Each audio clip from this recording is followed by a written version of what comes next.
It is day 26. We have lots of stuff going on apparently. Let's see here. Federal law prohibits public gatherings close to municipal buildings. The Blacks are planning a protest today in front of City Hall. There is a direct threat to the life of Mayor Rogers. Eliminate this threat by any means necessary. From City Hall, we have Mafia our share. Let's take everything. We have request result. We now earn 10% more. Yeah, we got bumped 50% in our... Or not bumped, I don't know. Is that the correct term? We were basically deducted 50% in our paycheck because apparently we abused our powers. No specifics. So we now earn 50% less. Although this should be a boost. So we're nearly back to where we started off. City Hall, we can hire another police officer. We can also go in here. Let's just hold this off. We can also hire more detective. Very good indeed. Let's go ahead and hire Dennis Wolf. That's just a cool name, really. Hire him. He's young and able. And we have these officers. They all look old. Poots McGillicuddy.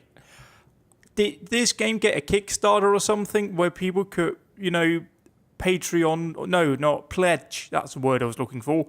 Pledge money for, because you've got Poots McGillicuddy and Mother Baker. Why would you have that in a game? It really just ruins the whole thing. Let's hire Scott Hutchison for A shift. I'm not entirely sure which shift they should go to, but they went to A shift. Down here we have a black protest. About 100 black people have surrounded City Hall, chanting, "We want attention." Well, if you want attention, we'll give you attention. Assign those. SWAT with Paddy Wagon. And our deputy, Martin Stett, is saying that Mayor Rogers is misinterpreting the law in his favour. In fact, federal law allows public events near municipal buildings, including the mayor's office, provided the event is peaceful. We better cover our arses. We're getting quite money tight now, but let's have a read down here. We can get some evidence against Martin Robbins, which is a black police officer. We can plant some unpleasantness in some officers' safe, say a diary featuring a-segregationist ramblings and other extremist literature. We can even say he tried disturbing white camellia publications to his... Hang on, he's black, but he's promoting segregation? What? Yeah, this has gone wrong. We can also get some evidence. We can tamper with the evidence answering machine at Jack's home, adding the message from the mafia, forcing the police chief to order racist attacks. What? No, we can't do any of that. None of that makes any sense. We should be targeting the mayor. Why are we trying to cover our asses out here? I mean, we'll just let them do whatever they want to do down there. I mean, providing they're peaceful, we can now upgrade our SWAT team. We can increase efficiency or let them work. Let's just increase the efficiency at this point. Fire all old cops. We swore to keep a nose to the city. And salary... Yeah, 879, that was halved, which is really annoying. We have a domestic problem. I'm not entirely sure what that is. Is that drains clogged or something? A call just came in from an elderly woman named Sarah Wilkinson. She's concerned about a baby crying and other shouts coming from her neighbour's house.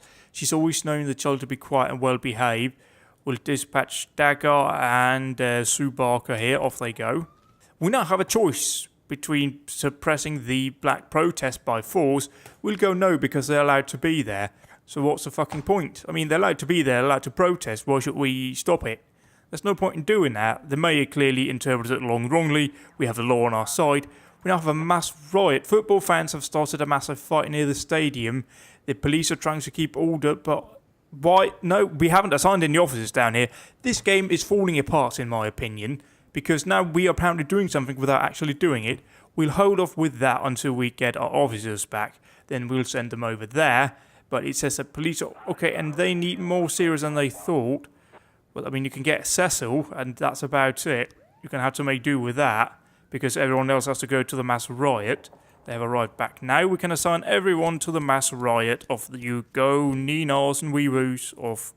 The domestic problem has been resolved. Offender was caught, officers unharmed and civilians unharmed. That only leaves the mass riot.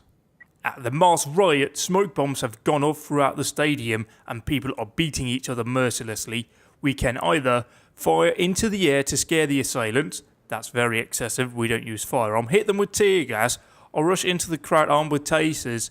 Let's try tear gas. That seems to work best on riots. And it did work out here because civilians were unharmed apart from the fact that people were punching each other mercilessly. We also have a carjacking in the city centre, but we can't assign anyone yet because everyone's busy dealing with calls from the public. We now have 3 officers available so we can deal with the carjacking, where a woman called to report a carjacking.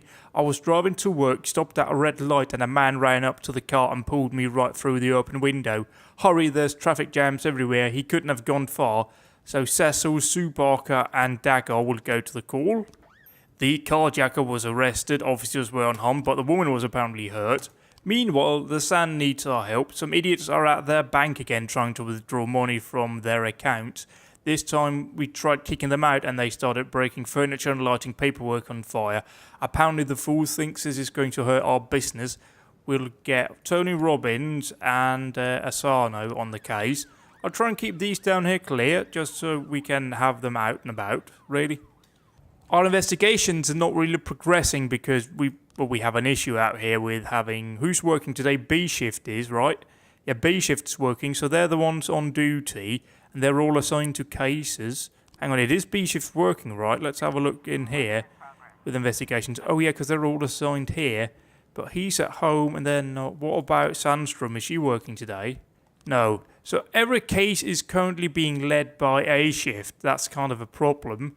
We also have vandalism in the suburbs. A retiree, Samantha Rendon, was looking out her window when she saw 2 young girls break the window of a nearby house, then painted the words traitor and cunt on the wall, something Cecil can deal with.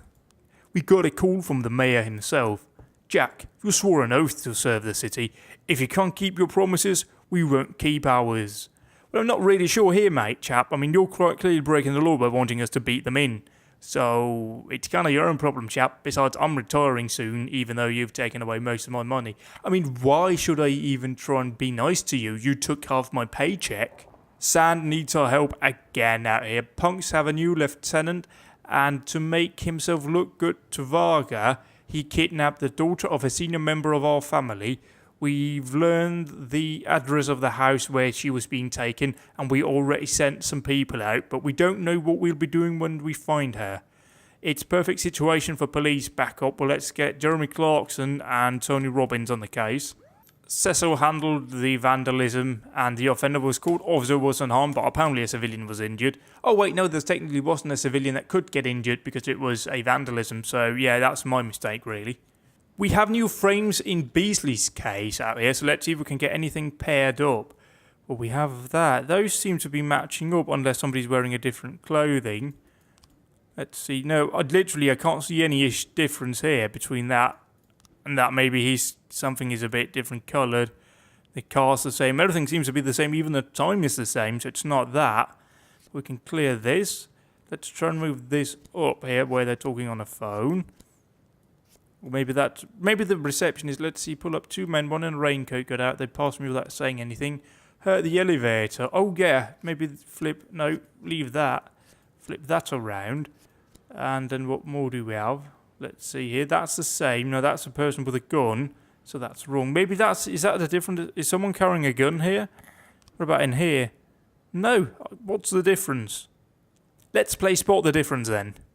Nope, they're completely identical. Completely. So we have them out here. We're pretty clear that they couldn't see gun out here. What do we have here? Yeah, they got that off, and then in there, and then...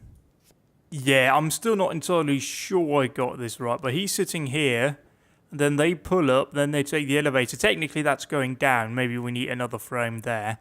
I'm not entirely sure. Do we have another investigation down here? We got this one, but no frame should have been covered here. And we end day 26 there. Let's see how we're doing. We're getting further ahead. That's very nice. The headlines for today does not look good.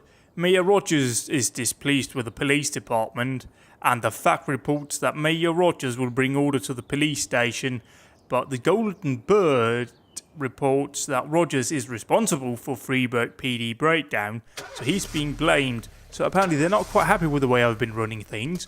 I can't figure out why. Maybe it's colluding with the mafia. It's refusing to follow orders. Okay, so Marlowe, he has got food poisoning, as has Kojo. They drank too much. Okay, yeah, go home, whatever. We got a penalty from City Hall because they're unhappy about the efficiency of the Freeburg Police Department. We're cutting the department's budget. Well, okay, you can do that. You lose one job slot. Well, we can fire. Well, who was it? He's at home, and then we had Kojo as well, right? So fire him. Then funeral. This man wasn't honest. A bit too honest, let's be honest here. He was buried with military honours, and our share, yeah, we need all the money we can get. We now have vandalism at the Corn Monument down here. An elderly woman has reported that children wearing hoodies have painted rude words on a nearby monument. That's something for Hutchison to investigate. We also have a suicide threat at the Atticus Tower. A teenage girl slipped past the skyscraper guards and found her way onto the roof. She's now standing on the edge. A guard is called the police and has said that he was afraid to approach the girl. He could tell that she was serious. We can dispatch Grant and Birch. So off they go. We have a second suicide threat. A driver saw a teenage boy climb over the safety fence in the middle of the bridge. The driver stopped and tried to talk to the boy, but the boy became hysterical, screaming, "Don't come any closer or I'll jump." We'll assign a single officer. We can get Bill Bailey. No, let's not get Bill Bailey. Let's get Beardsell out there. Oh dear, our Corn Monument suspect got away because the officer is very low trained. I should keep that in mind. At the suicide threat, the teenage girl on the Atticus Tower was arrested and officers were not hurt. The suicide call on the bridge, the teenage boy was apprehended.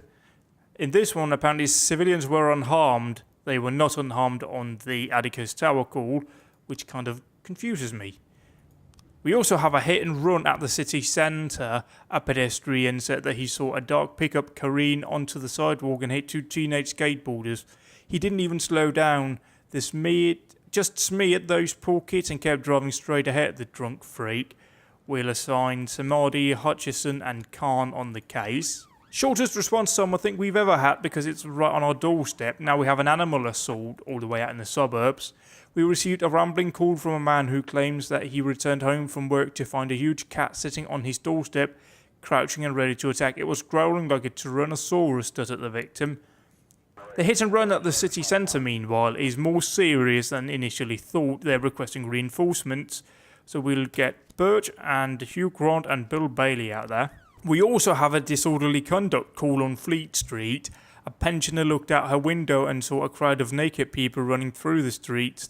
She didn't know what to think and she called her neighbour, who had also witnessed the outrageous spectacle. The woman together called the police and demanded an immediate explanation.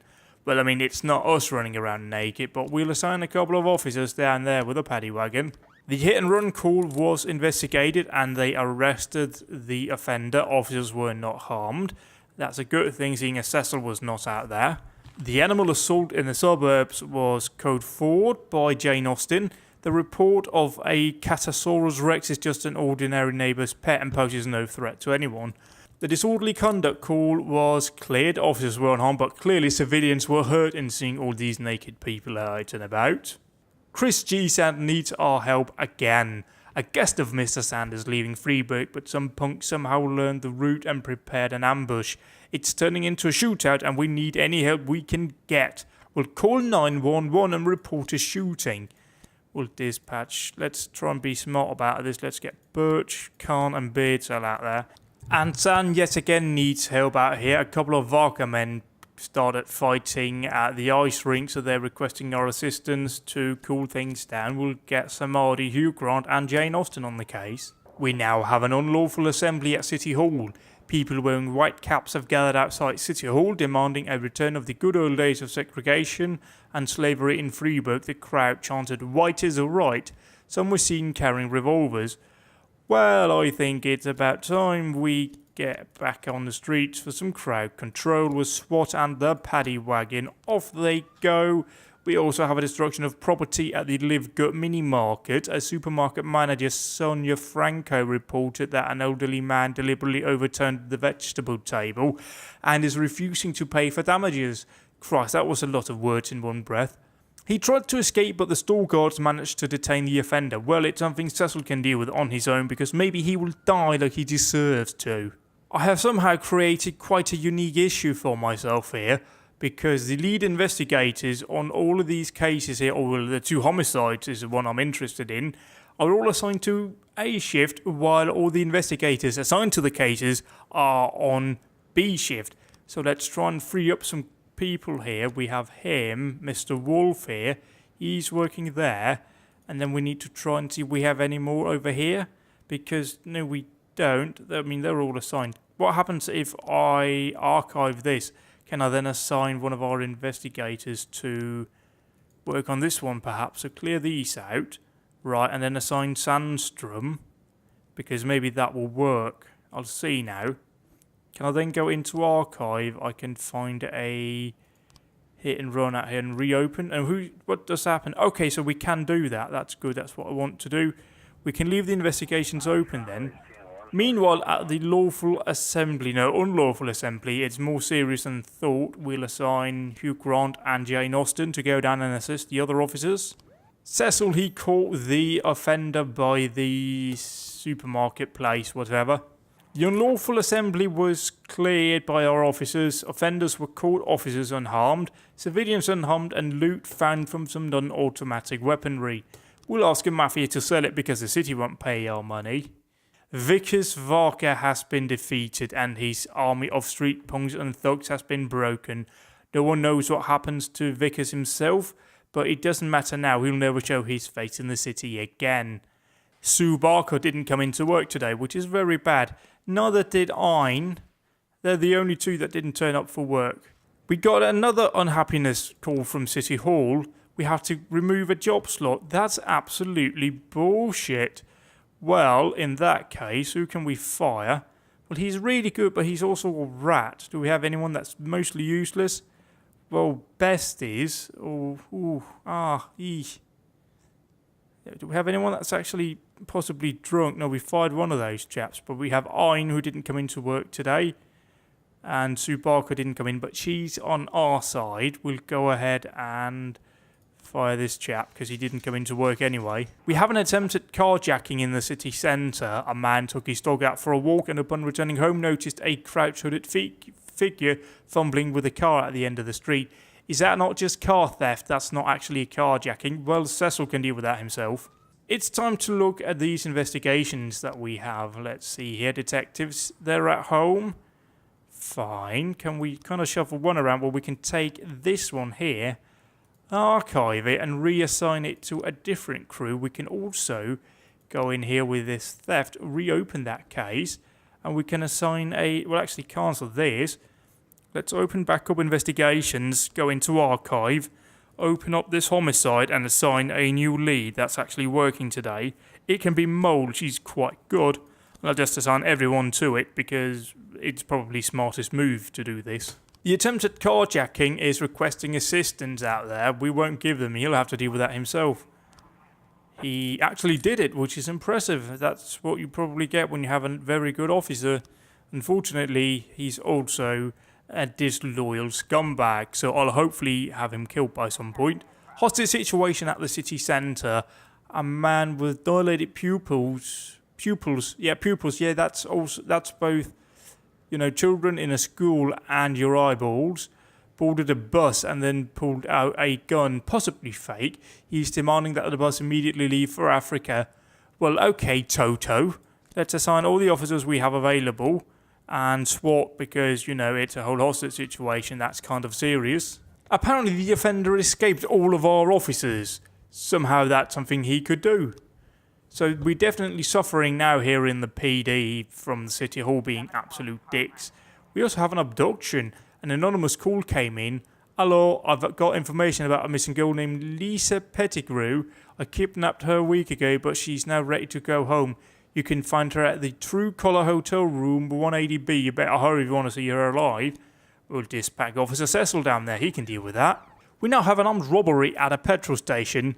A passerby reported that he saw a motorcyclist pull up to a petrol station carrying a gun. He entered the station without removing his helmet. He then heard screams and gunshots. That is probably correct. Somehow we can't assign SWAT to this.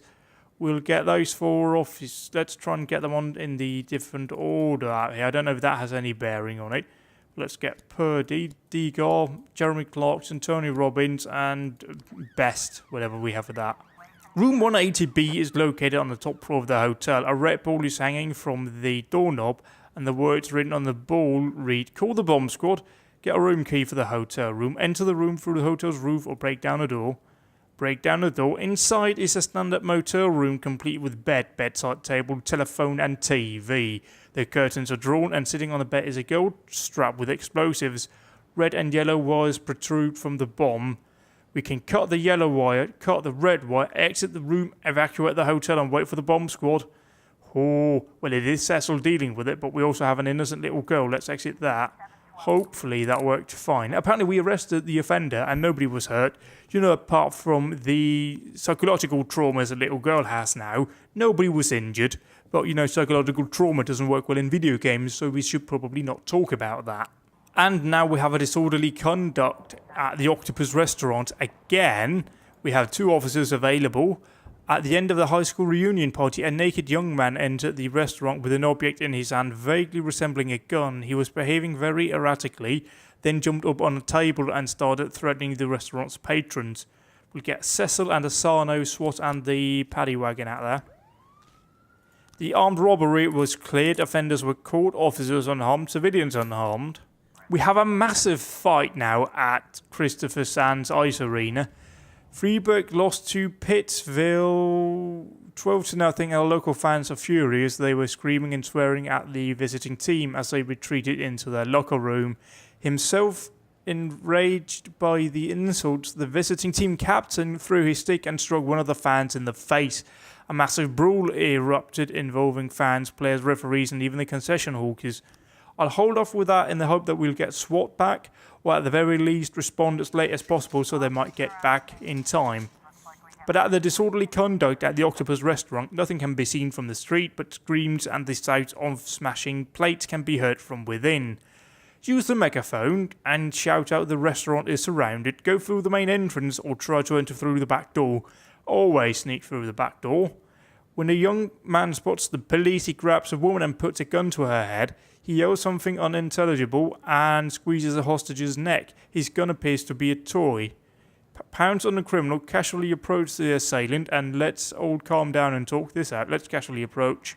We're cold motherfuckers in the Freeburg PD and we solved it right. I'm waiting to respond to the massive fight just until they arrive back, which they will do in time. They are just behind our little police building, coming around, and they will be in the station right about now. So here we go, we can assign paddy wagon, SWAT, and we'll assign everyone we can really if there's a massive fight. That really is a higher priority issue. We don't have any more officers available, so that's kind of a problem. We also have an assault at the city centre. We have 3 new frames in our investigation down here, so clearly it worked reassigning the case around. Let's open the investigation and see if we can actually crack this thing.